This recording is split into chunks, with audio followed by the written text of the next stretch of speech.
Hello, friends, and welcome to this podcast. I'm going to talk about music, and there's a band that I really, really love partly because I know them from my days when I used to play in bands. A lot of my history, a lot of my band history happened in Atlanta, Georgia, and during the '80s, I was playing in some bands.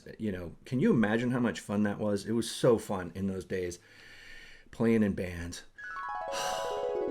Okay, let me get my head back in the current present day. There's a band that I saw early when when we first started playing our shows. This band appeared and they had such a cool name. They were called the Swimming Pool Cues. It was one of those names that starts off as something and ends with something else. Swimming pool and then pool cues. Get it? Swimming pool cues. They were so funny. This band, they had a definite humorous streak to their music. The lyrics were sarcastic and funny and very southern. One of the things I like about them is that they were very Atlanta. They were very southern, but not southern rock. They were considered, I guess, in those days, a new wave band because they had some of the trappings of new wave music.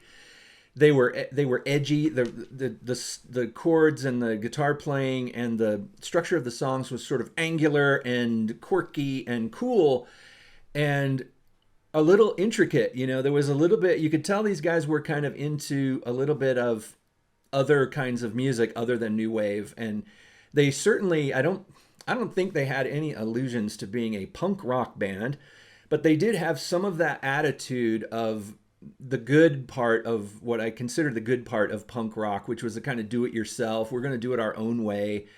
And we're not going to be pretentious about it. And we're going to maybe play some pawn shop guitars and we're going to have some, beat up little props on the stage with us. Like they used to have a ventriloquist dummy head or something and a little plastic horn and they were just fantastic. They were fun to see on stage. And their first album is The Deep End. And it is The Deep End by the Swimming Pool Cues. I recommend that you dig this album up somewhere. You may not have heard of these guys, but I just think this is such a classic album from my history of these old days. There's the guy Jeff Calder, who's kind of the king of the band, I guess. Then you got Ann Richmond Boston, and you got your Bob Elzey and your Peter Jarkunas and your Robert Schmid playing drums. Bob Elzey, guitar player, lead guitar, rhythm guitar. Jeff played guitar and singer, and Jeff singer, and there was I think some other singing as well. But Jeff is this sort of super smart guy. His lyrics are very intelligent, and that it doesn't really go well with the punk rock thing. So he had some kind of edgy, almost punk attitude to the band, but they weren't angry. They weren't like destructive, like let's tear crap up and break things kind of punk rock.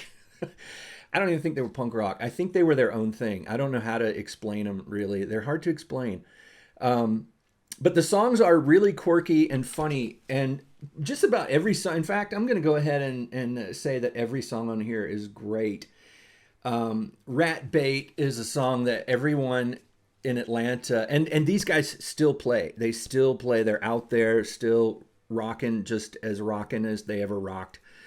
And just as fun. And at this point, Jeff Calder is like the elder statesman of rock and roll in Atlanta, Georgia, and just so much fun. If you can ever track them down, if you want to go to it, I mean, it's worth a drive to Atlanta from wherever you are to see them live. I think I recommend it. Endorse them 100%. And just such cool people too. Really fun people. Just fun to hang out with kind of people, and totally unpretentious. But yeah, the song Rat Bait, if you go see them live, everybody in the audience is singing along to that one. And Little Misfit, Big Fat Tractor, Walk Like a Chicken, One Foot Out in Front, Black Bug, Overheated, I Get Overheated. Anyway, I wanted to bring this album to your attention because it's one of the classics of this era and that area, and that Atlanta music scene that resulted in REM and the B-52s and Pylon and some of those other bands that kind of made it from those days. I always felt like these guys should have been in that pantheon of gigantic superstars of Atlanta. But I think I don't know. I'm not going to speak for them, but I feel like they maybe didn't want that as much. I think they liked playing to their people, and if they could fill up a decent sized venue, which they can consistently. My band did a bunch of shows with them, and it was like people would come to see us, of course. Some people liked us, but then after we finished, the place would completely fill up for the swimming pool cues. So a little intimidating, but we wished them all the best. We never felt resentment very much, but love this band. Seek out this album. I think you'll like it if you like that kind of quirky rock with a southern edge to it.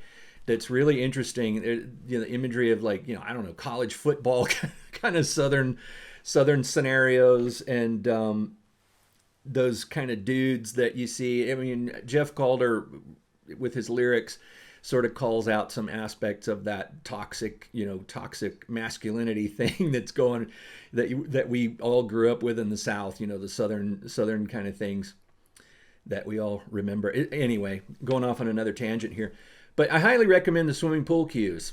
I would check them out, and all their other albums too. They have a lot of other stuff as well that's just as good, but their first album, top notch.